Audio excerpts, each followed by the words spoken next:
Hey, it's Stu, and I am very tired and returned from my trip to New York. I'm going to do just a really mini book haul. Of course, I didn't intend to haul any books. I only carry on when I fly, and I didn't know, given I was going for a conference, plus going to go out, like how I was going to manage my little carry-on with work clothes, athletic clothes for all the walking I plan to do around New York, and sort of make evening attire. But I did, and I fit 3 books in it.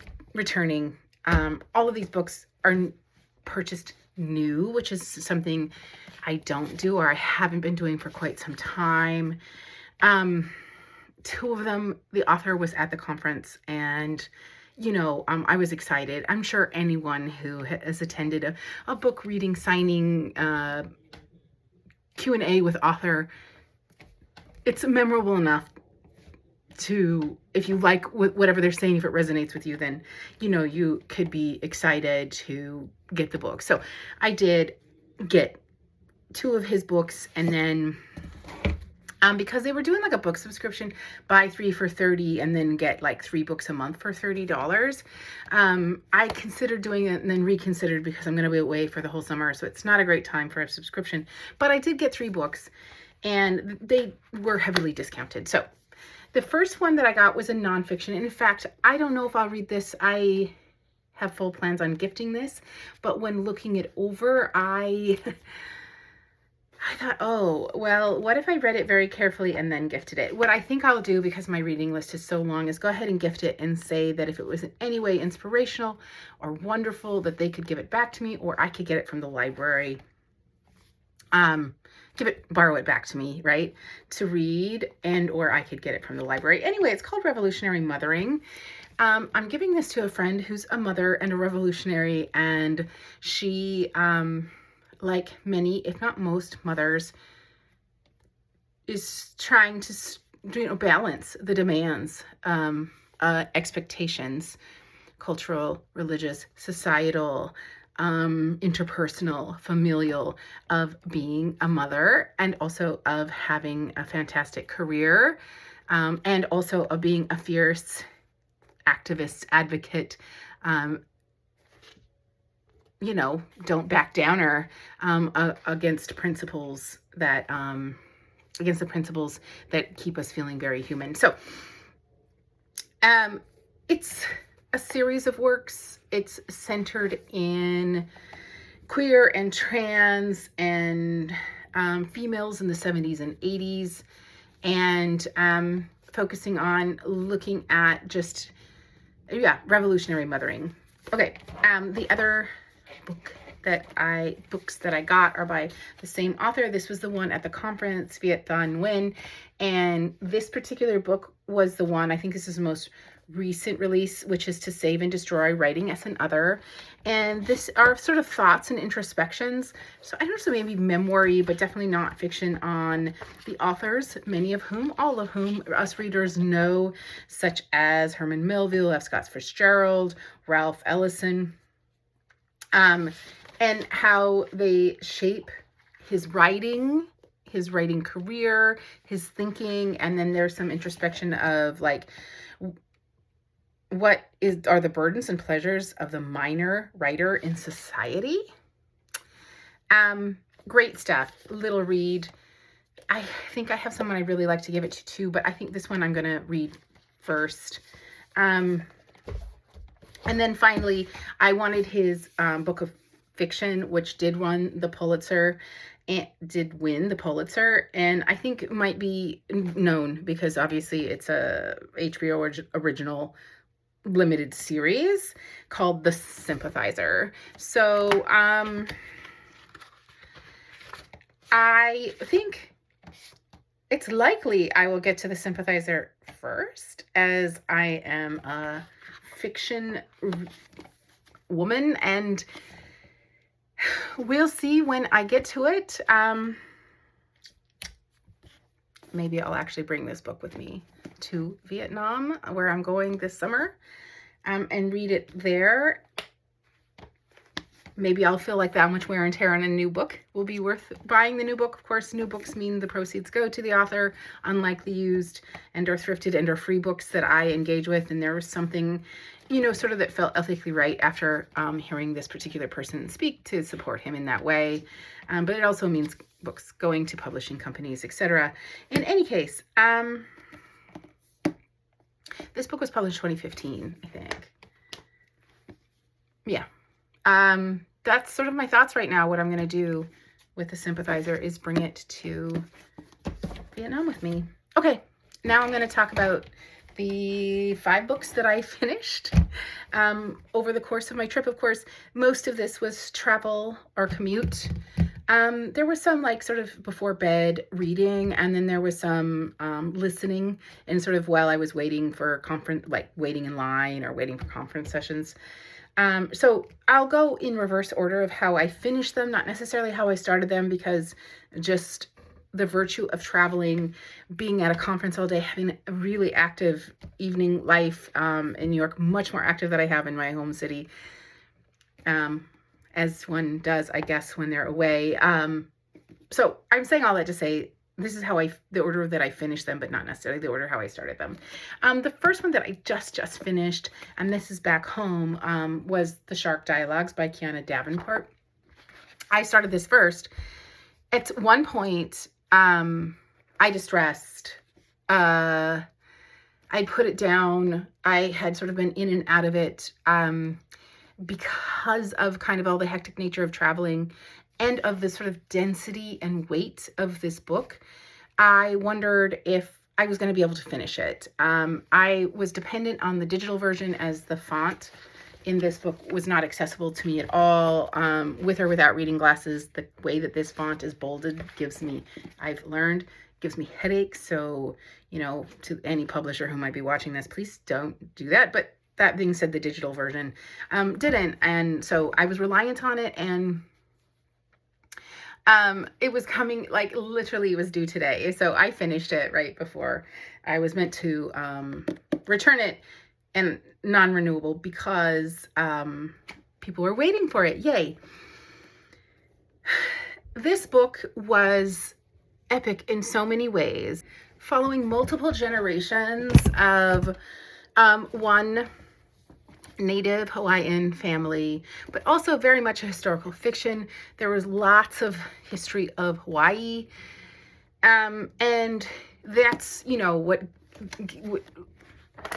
fed a lot of the content. Historical fiction. So yeah, historical fiction meets sort of family saga.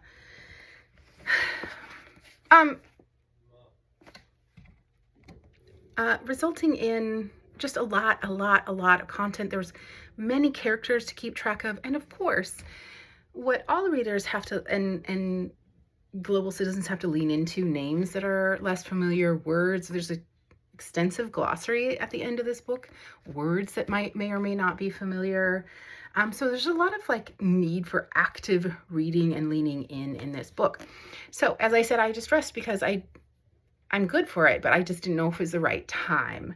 And I wondered if pausing and then coming back when it came off hold again was the right approach. But then kind of decided, no, let me kind of give it a chance after some rest and see if I can get engaged, not feel, and I don't think this is the offer. I think this is a lot of just the nature of this book. I kept finding it very hard to get back into the story. And alas, I was able to, and, you know, would highly recommend this book to anyone interested in the stories of women, in investigating Indigenous stories, wanting to know perspectives on the history of places like Hawaii or almost anywhere where at great cost, at great human cost, we benefit either from the tourism or the industry.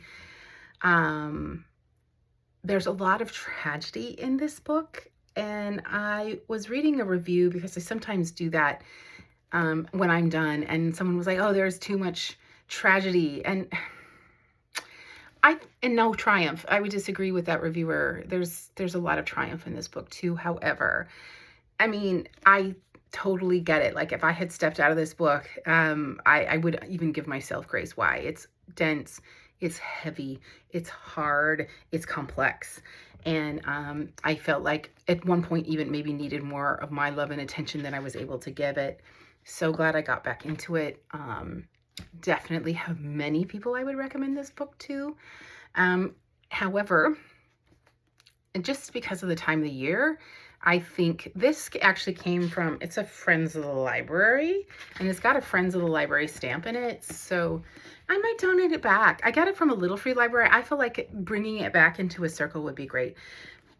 I think given that whatever 2 copies that exist at the public library now, digital copies that are at least constantly on hold, this book will go. It has a certain kind of readership that would very much appreciate, as I did, finding it.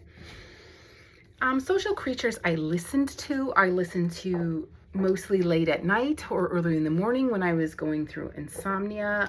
I appreciate it. I mean, it opens on the High Line, and I did go on a walk on the High Line for anyone who's been to New York.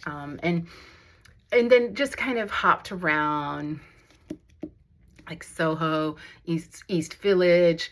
And there was a lot of being set in New York that I really appreciated about this book. This book is very much, sort of like commercial literature.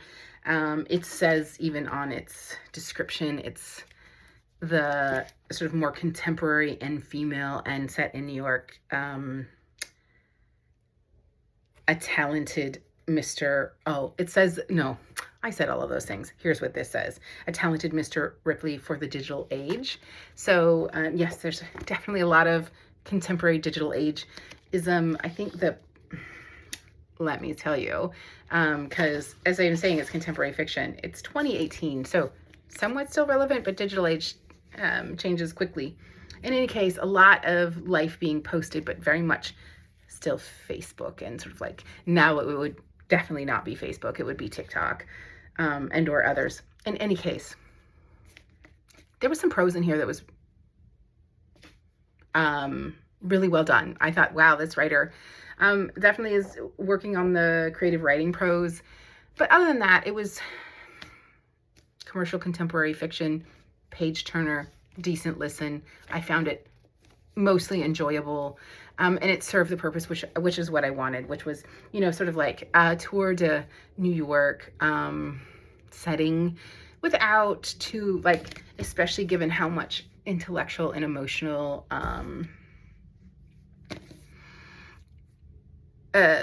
endurance this took.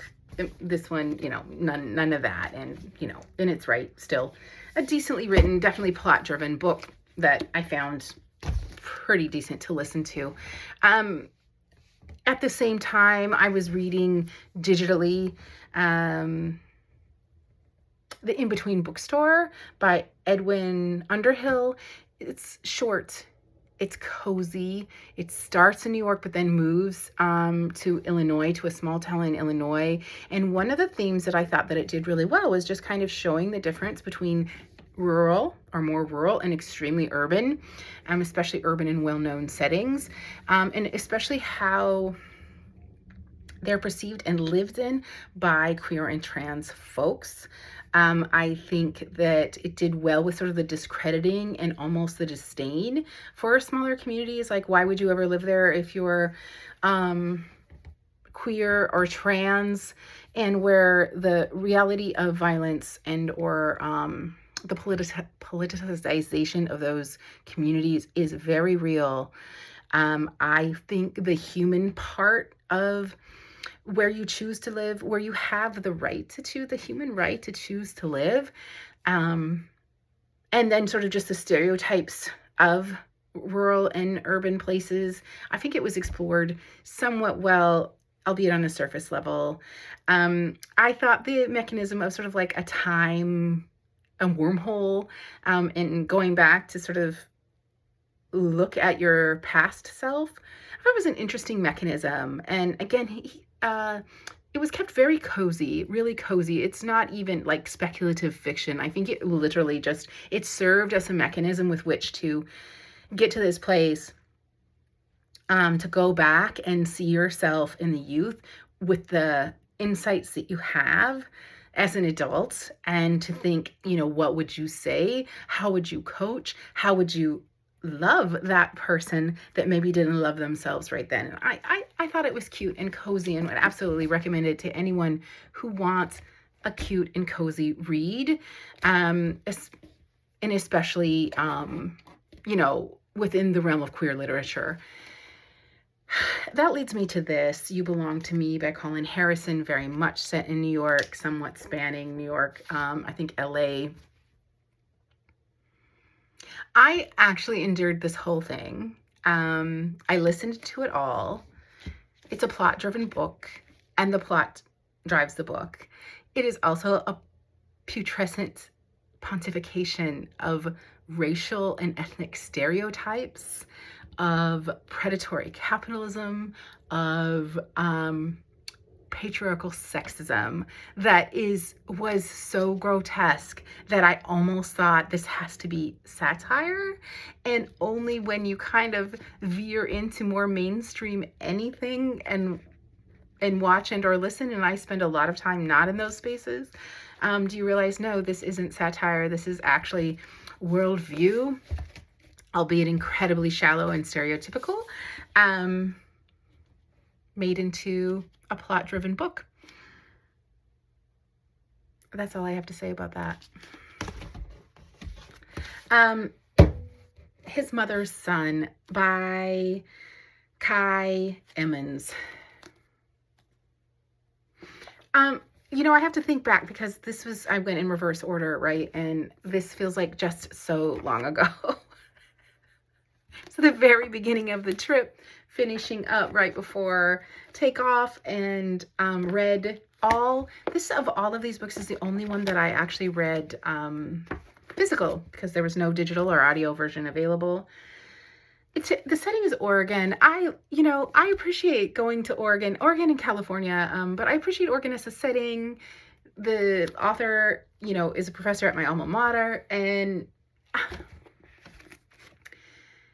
I think that, of course, this book had some places it could be much better, but it was it's a domestic fiction. It's looking at, when you sow lies, and it was kind of like on the end of a stream of books, where like that was kind of like the central theme. Like, this is what happens when you lie to the people that you really love.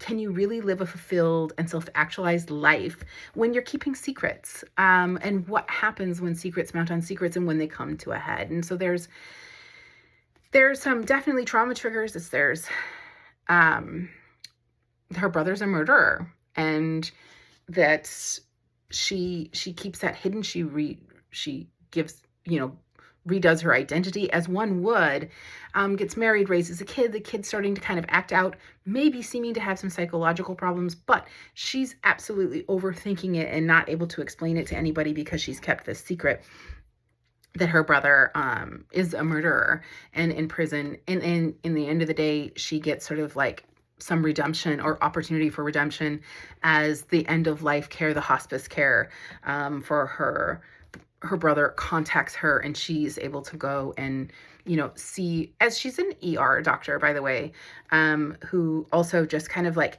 uses trauma, like the constant trauma of the ER, to distract her from the trauma, which was her life and childhood. She is able to go back and, be at the end of her brother's life.